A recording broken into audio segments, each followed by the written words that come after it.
What is the best designed boss in Outward? Well, to the surprise of many, there aren't a lot of them to choose from. Excluding mini-bosses that roam the open-world dungeons, and excluding arena bosses that are end-game extra side content, there ends up being a total of 7 bosses in the game. These place you in an arena where you must battle to the death for a way out. So, let's decide once and for all which of them is the best. This is every legitimate boss ranked in Outward Definitive Edition.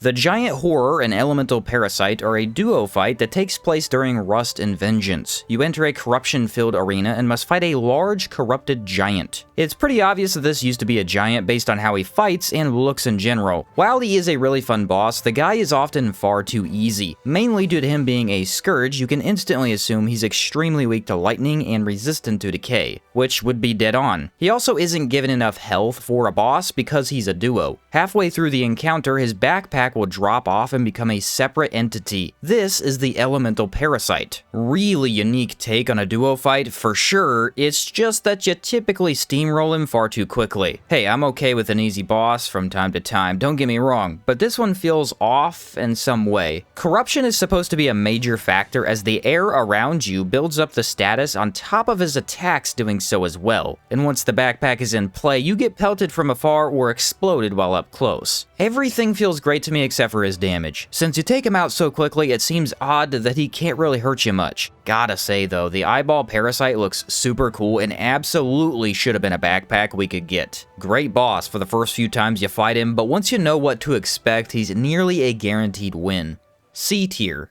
Odd that both of the decay-based bosses are at the bottom of these lists. The Plague Doctor, or Jade Lich, resides in a large ziggurat housed over in Hallowed Marsh. He is not a bad dude by any means, and is actually trying to save the world by filtering corruption out. He merely challenges you to a duel in order to test his abilities and yours. There are 2 main attacks to worry about. He constantly summons green tentacles under you that swipe where you stand. He usually combos this with ranged tracking projectiles that slowly move towards you, and about 80% of the fight consists of just those 2 things. You can simply run out of the vines before you attack, and getting in close often makes the projectiles land on the ground and fade away. Just being highly resistant to decay makes you immortal already, which is typically the better way to go. His extreme weakness to lightning is noticeable to point out, plus several things can't damage him, like decay, bleed, or poison, leading to a boss fight that feels like a fight. I will say he loves to back up, and that's the part that sucks. Melee can be really tricky as he floats just out of your range as you get close to a stagger. He can also teleport, leaving decay bombs behind that are nearly impossible to avoid unless you pre-dodge. Quite a tricky boss that forces you to play differently. Well, that is, he would be if being immune to decay wasn't so easy. His own minions you take out on the way up to him drop a full set of armor to reduce his power, which in many ways is actually kind of funny.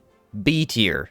The Djinn is an extremely unique encounter that takes place during the construction of New Sirocco. You can actually fight him at any point, I'm pretty sure, but he will run away instead of giving you his second phase. This guy is a pure magic user. He sends out a slow-moving fire blast that'll track in on you for several seconds. This makes it difficult to move in for more than even 2 hits. He produces shock waves and lightning blasts that pack a punch. There's a sort of beautiful simplicity to him. He has 3 attacks that are really easy to see coming, and you can stagger him like crazy if given the chance. Plus, his immunity to pain and confusion was a good idea, or else he wouldn't last for more than 10 seconds. Most of the time you do win comfortably, but then Phase 2 comes in, and yeah, I'm pretty sure this is the only Phase 2 boss fight in Outward, making it a great surprise moment. Not really a fan of every boss having a second phase, because it becomes old rather than being a wait, oh crap moment. And yeah, now he's way bigger. The larger size makes him extremely slow to move, but with every AoE in the book, it's tough to go in. Ranged attacks bully him since there's no way he can get to you, while melee can't really keep him down long enough before he catches you. The idea of fighting a chakram, which I don't think I've ever seen that before, it's pretty unique. Plus his general design makes him very memorable. Though, if you decide to use decay, you can turn him into a pushover if you have like a horror weapon or something similar.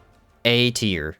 The Titanic Guardian MK7, or MK Golem for short, is one of my favorite concepts in Outward. Before the fight even starts, you insert commands on various consoles to design the battle yourself. Choose his defensive stats, modify what weapon he's going to use, and then decide what kind of arena you want to fight in. Already, I'm sold, as that is a great way to have the player interact with the RPG mechanics. Once in the fight, you're placed into the smallest arena in the game with very little room to move around. He's so large that there's no way to escape his attacks. No backing up and healing like you can do with the Djinn. Now, since he is a robot, he's immune to bleed, poison, and burn, which forces you to combat him rather than wait out damage over time. He's also immune to confusion, and that's a really good idea. Something Outward struggles with is confusion completely breaks the game. Once applied, enemies get staggered faster and often can't fight you because they spend more time on the ground than they do attacking. For optional content such as arena bosses, they have so much health, confusion feels more balanced. But base game stuff can't handle it. Well, him being immune to it takes that away, making it again an actual fight. Because the player can become so strong, you can still impact him quickly with the right tools, but designing your own boss fight and then being forced to learn when to dodge feels great. He also doesn't have that many moves, meaning you can make a few mistakes and then begin to get it down quicker. Though I will say halberds are the worst option since he can bleed you, and bleed is impossible to fix during combat usually. The sword also has a drill mechanic where you can instantly die on low armor builds, so hammer is usually the easiest.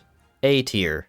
Forge Master, or the Rust Lich, is a gimmick boss, probably the best one I've ever seen. The Lich himself is completely immune to damage with a shield guarding him. He sits in a power chair controlling golems to fight you. These golems can melee, cast lightning balls, or breathe fire. You need to deal with a group encounter that sometimes certain builds don't have the tools for. Once you take them all down, the Rust Lich will unshield in order to re-summon his golems. While he does this, you can attack him. Each time you bring his health down, another golem gets thrown in to further their odds. That is the entire concept of the fight. I mean, the Lich can also send out some orbs at you here and there, but it's so simple, and that is Outward in a nutshell. Extremely simple and limited boss fights that keep you on your toes. For here, the trick is how do I damage him enough before my buffs run out, which is very tricky on bow builds specifically. Runic Trap on Rune Sage is an instant win as you can destroy the golems in 1 second. Spirit Varnishes for melee dish out huge numbers, so 5 or 6 rounds turns into only 2. And any of the sigils have amazing group control that comes in handy. He can definitely be extremely easy, yes, but also he can be very difficult if you have, say, a Hex build that relies inconveniently on Jinx for damage.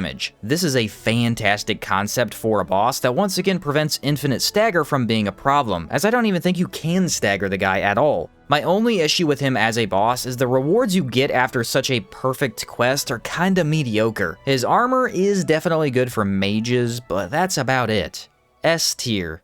Crimson Avatar is the final boss of Outward, and he absolutely feels like it. This is essentially a bullet hell type of boss fight. You'll have lasers, large fireballs, burning orbs, and siphon explosions going off constantly. On face value, it seems like a mess, which is why people typically don't like bullet hell bosses. Except there's more to it than that. This is actually a very careful test in can you watch your surroundings while in combat, because he can't actually attack more than once at a time. Your main job is to roll inside the summoned fire orbs so they spin around you and out until each disappears. This lets you then combat whatever else he's going to throw at you while not having to dodge 2 things at once. You will never be able to control this fight. Instead, you want to understand how he is controlling it and take that away from him. Outward is above anything else in RPG. It's designed for you to see a situation and react to it. So him being highly resistant to all damage sources makes you think, what should I be using? Well, he gets annihilated by cold. But unlike the Scourge monster from before, he has enough health to back up his weakness. You're never gonna kill this boss in less than 30 seconds. Most will go more than 5 minutes fighting him unless you get one of those crazy DPS builds that are definitely possible. He's immune to most status effects, although burn can help a little, and he inflicts not 1 but 4 statuses on you. One of them, called Petrification, will instantly kill you if fully built up. This is the ultimate showdown in Outward, and it's awesome to see they made it feel like just that. I really hate his Siphon ability, as he will use this under you, and it hurts melee builds a tad too much in my opinion. But everything else is easily readable. You simply need to stay calm and not let yourself get overwhelmed. Oh, and I forgot to mention, the guy also gets stronger the more you take damage from him. So that's another thing to look out for. S tier.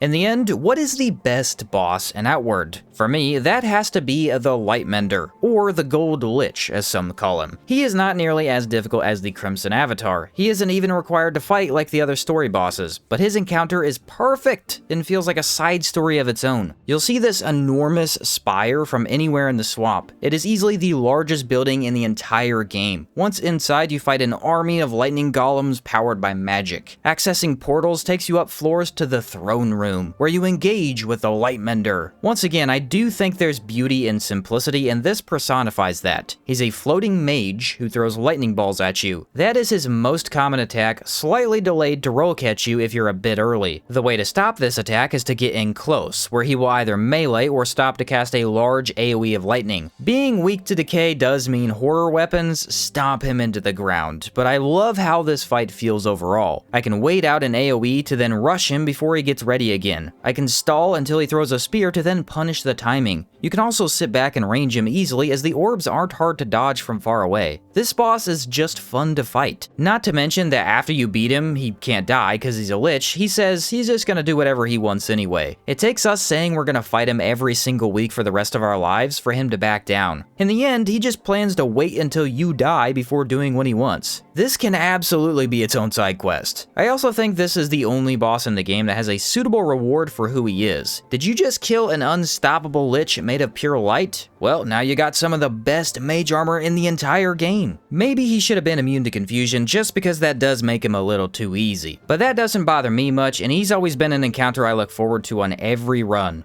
S tier. There you have every boss in Outward ranked from worst to best. In reality, I love all these bosses. Each provides a unique experience while challenging my skills as a player. I really don't need complex 50-hit combos for bosses to be good. In fact, I think that makes for bad boss design. Slow, methodical, and thoughtful gameplay is what I enjoy the most, and these bosses do it for me. If you did enjoy this video, leave a like down below to help me out. Or dislike, that also helps out too. Thank you so much for watching, and I'll catch you next time.